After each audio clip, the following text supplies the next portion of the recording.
Magandang umaga, kumusta po? Narito po ulit ang update natin para sa lagay ng ating panahon ngayong umaga po ng August 7, 2024 na kung saan sa ngayon ay patuloy pa rin na may dalawang sama ng panahon na nandito po sa loob ng ating area of responsibility pero iisa na lamang po ang kanilang sirkulasyon gaya po na inyong nakikita. Habang ang sama ng panahon naman sa labas po ng ating area of responsibility na ating minomonitor ay lumakas na po bilang isang bagyo. Hindi naman po banta ang mga ito dito sa ating bansa, maliban po sa hahatakin pa rin nila ang habagat na siya pa rin pong magdudulot ng mga isolated rain sa ilang bahagi po ng ating bansa hanggang pa po sa mga susunod na araw. At sa ating long range forecast ay consistent pa rin naman na walang bagyo na namamataan na tatawid po dito sa ating kalupaan hanggang po sa susunod na 2 linggo ay posibleng storm free po tayo. At sa lagay ng ating panahon ngayong madaling araw ay maayos ang panahon sa malaking bahagi ng ating bansa,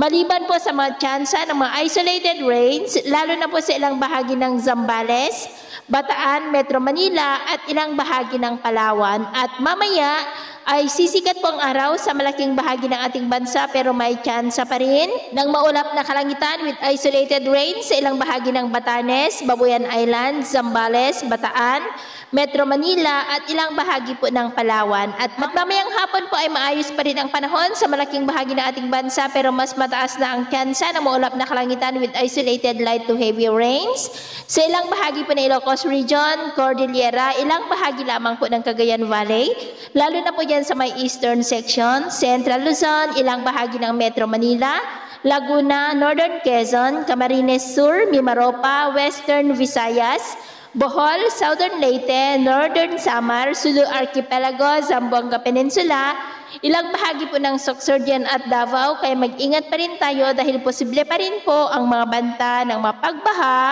at pagguho ng lupa. Sa atin naman pong mga baybayin,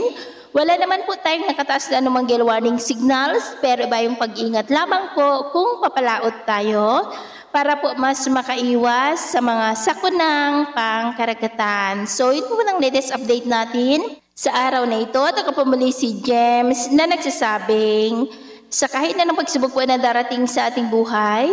huwag po tayong mawawalan ng pag-asa. Thank you and God bless!